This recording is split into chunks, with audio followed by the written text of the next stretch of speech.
Kenneth Andrade, founder and CEO of Old Bridge Mutual Fund, joins in right now on the show. Kenneth, so good having you. It's been a while. Thanks for joining in. My pleasure. Good to be on the show. Yeah, great to have you.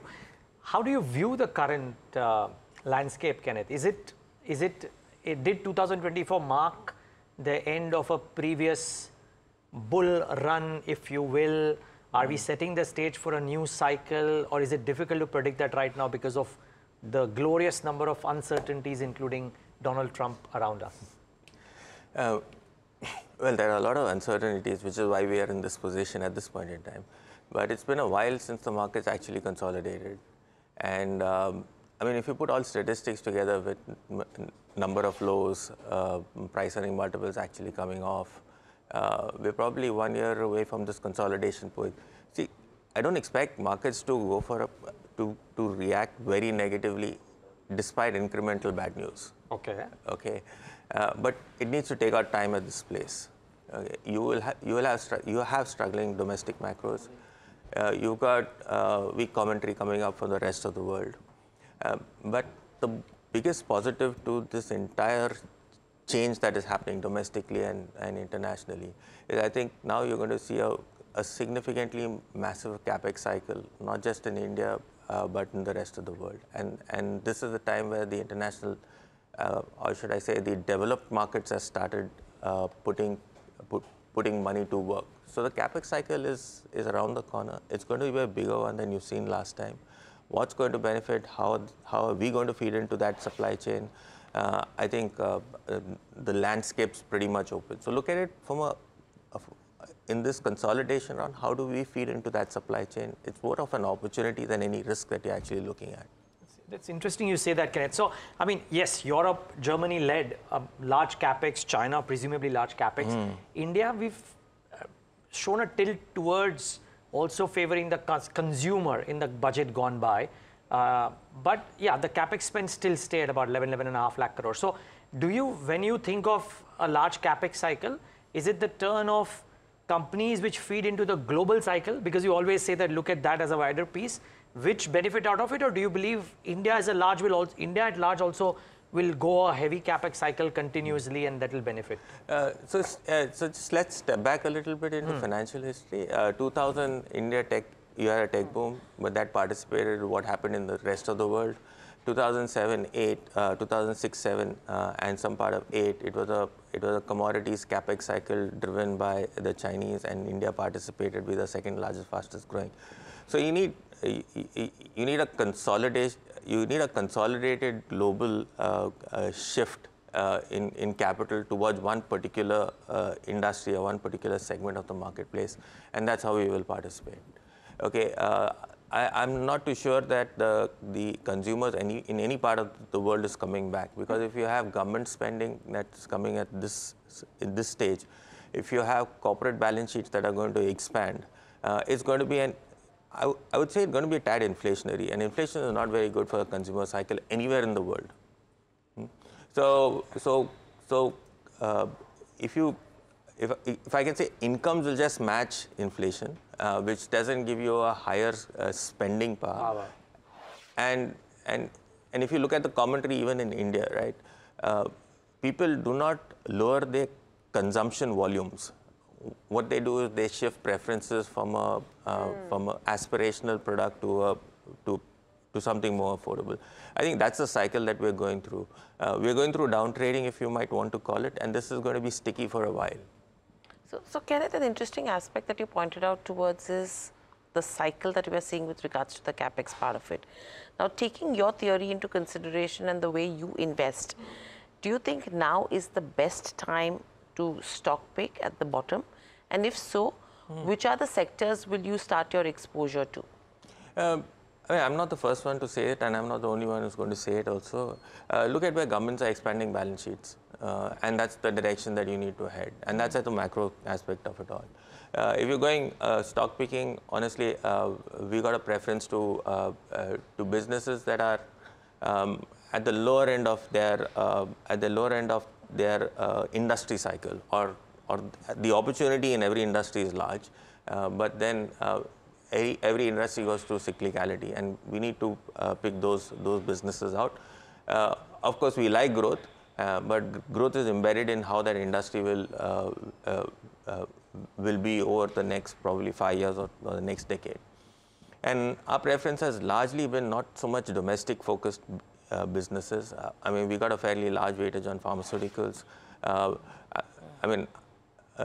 We've been liking commodities for a while now, but I think now you get all the relevant data points to say that this might be a elongated cycle, and you will have pricing actually come back in commodities, and this is basic commodities that might.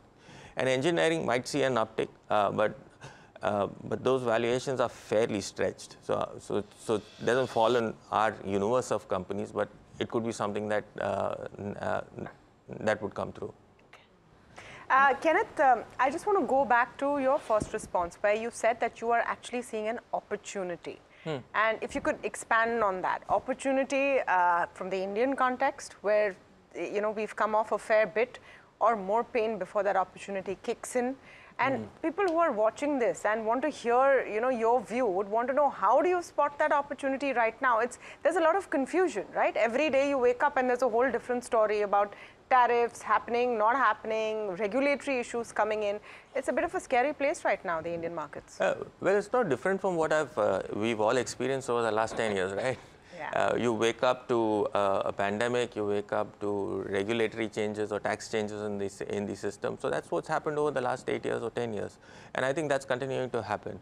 So every time you get a negative construct in terms of the news flows, you'll get volatility in the system. And you'll have to use this volatility to your advantage. So go back to 2018 and look at the consensus where it was. Okay, that didn't follow through in how stocks performed from 2020 to 2024. 2018, you had consumers, you had private sector banks, everything that was at the top of their performance, right? It wasn't so in 2020 to 2024. Oh, no, but you could say a pandemic is a black swan event. It wasn't pandemic, it was just valuations, right? You needed an excuse for valuations to correct. You got an excuse for valuations to correct. Now you'll have to figure out where you want to allocate capital to. Are you happy with where the valuations are now? Is there more comfort, or there's still more room?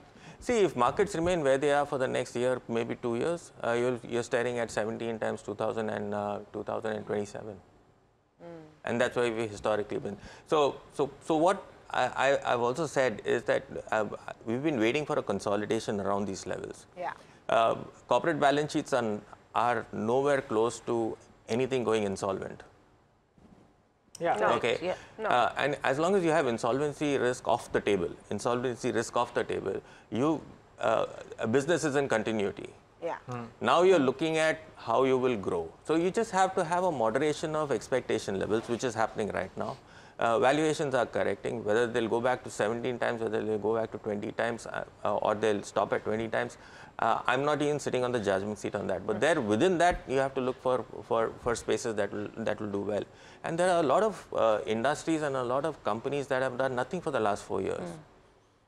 Okay, look at India's largest automotive business. You look at the entire pharmaceuticals landscape from 2015 to 2000, and this is the export-driven pharmaceutical landscape that is there, right? 2015 to 2024, the CAGRs in that business is less than a single digit. Okay. No, so just, sorry, one follow-up. So because you've marked out auto and pharma, for some would argue most tariff sensitive. Why worry about tariffs? Really? Okay. Why not? Yeah. So which country has got the right to win? Or which company has the right to win? I mean, it's basically the companies that have the lowest cost of production, right? Look, you're trying to compete with a per capita income of $3,000, okay, in a country that's putting tariffs at a per capita income of $60,000. No, I mean, with all the tariff regime, I think the entire world is essentially trying to figure out an end game. And we are also trying to do the same thing, right? But if you've got the lowest cost of production in the world, or in segments of the market where you have the lowest cost of production in the world, you will come out on top in certain industries. And you've seen that happen from the Japanese economy in the 80s to the Korean economy to the Chinese to where we stand right now. So shift the matrix, shift the. I mean, we're worried about what's happening in the next 6 months, but if you look at the next, say, put a number to it, which we do is 2030, I think things will be very, very different at that point in time. So, hypothesize 2030 for us, Kenneth. From here on until 2030, is it these sectors which haven't done too much and which have the right to win? Pharmaceuticals, for example, are they the likely big winners over the next 5 years? And are you playing that game, therefore, for 5 years? So look at it from 2001 to 2008 and look at how technology delivered what is delivered till now, IT services delivered till it's delivered now. And we're looking at something very similar happening at this point in time in pharma. Okay, same thing with commodities. We are setting up one of the largest steel mills in the world, and undoubtedly we've got the lowest cost of production in a number of those materials. Now, if you've got the base materials, or the base infrastructure, which makes every value-added product competitive, I don't know what could be. Okay, you still have a cost advantage in the rest of the world. So obviously things will move dramatically from here. That's very interesting. And viewers, I just want to, I'll kind of expand on that point with Kenneth Andrade, because what I do want to ask him is whether to look at the export-driven businesses which are US focused, Kenneth, and which is, just for nomenclature work, for the viewers understand, the Sun Pharma's, Lupins, etc. is what I'm describing. Or do I look at CDMO companies which are a slightly differentiated business model? Or do you like the domestic healthcare businesses, the hospitals, the diagnostics? What fits the bill, if you will, from a 5-year, 6-year perspective? So it all feeds one into the other, right? So what do, let me, I come back to the pharmaceutical specific example for now. What feeds into Bangalore real estate? IT services, GCCs. Exactly.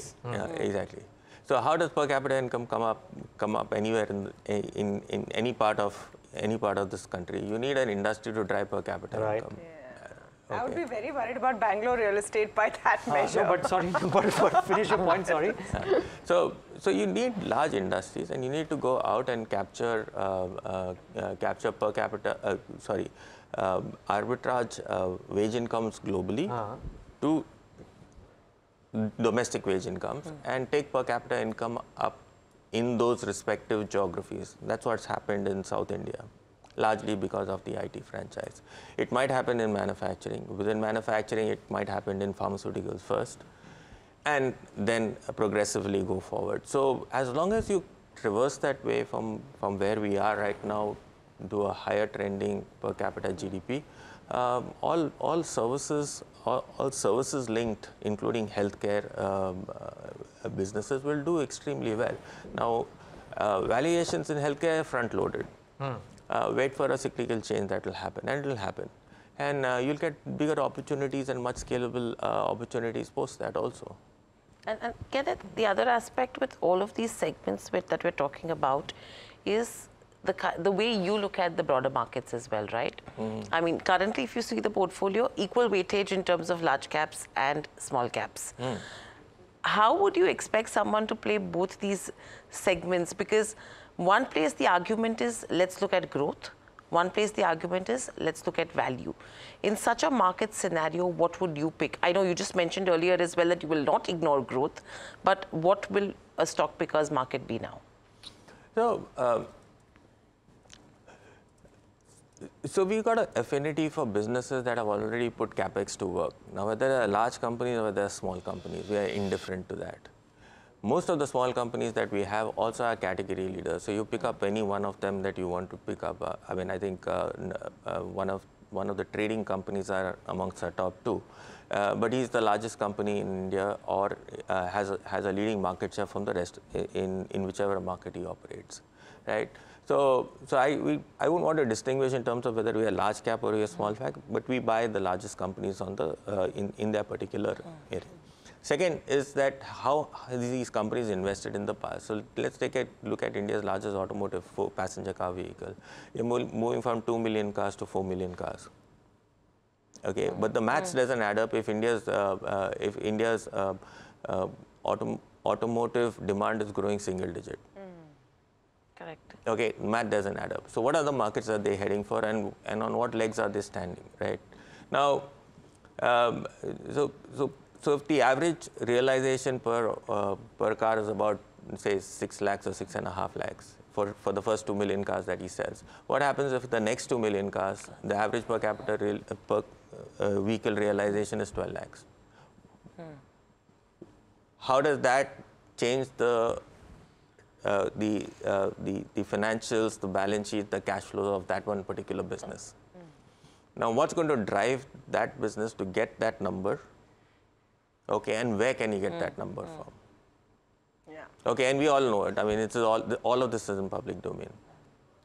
Kenneth, how are you feeling about financials? And just off the cuff, I know you might not want to answer. Have you felt stuck with IndusInd Bank and what has happened with IndusInd Bank? And overall, your view on financials right now? Because you spoke about auto, you spoke about pharma, and if you're looking for opportunity, a country is on a growth trajectory. Is financials the bet? So, step back to 2008 and we had this large capex boom. I think financial services or lending businesses were about 9% of the index. Okay, we are going into another cycle, it's at 30% of the index right now, or close to that number.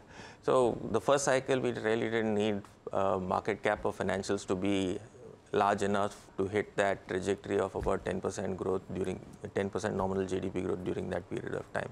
So I'm not too sure that nomenclature is that if GDP grows, financials will follow. It will. Balance sheets will follow out that. But how much pricing power do they have on the ground at this point in time? Not too much. Okay. And if I look at how each of these companies have transitioned, all of them in the initial period of growth had an extremely high capital efficiency. That's trended lower. Okay, that's trended lower. And the question to ask is, will it go back to where it came from? I doubt it very much. Okay, so as you grow larger, as industries mature significantly, I think you'll have a adjustment in your return on capital employed or return on net worth. And I think that's the structural change that is happening with financials. The low-hanging fruits are gone. Okay, so should a 2.5-3 times price to book be at peak valuations for these companies in this cycle? Probably, I think so. Okay, so compared to what has happened in the past, where they've given you a multiplier effect in capitalization, that opportunity I think is behind us.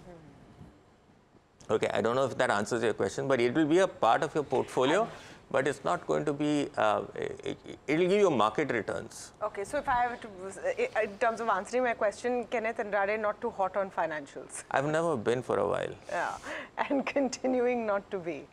Yeah, so then what are you liking apart from pharma and auto? No, I think it's a fairly diversified mix out there. So I try to explain my investment thought process or our preferences through smaller industries, smaller components of the industries. Like I said, it's we have one automotive stock, so we don't have a whole host of automotive businesses. We've got about 23 companies in our portfolio, and that's where it stays. In terms of industries, I think commodities, pharmaceuticals, and some part of IT is the main construct.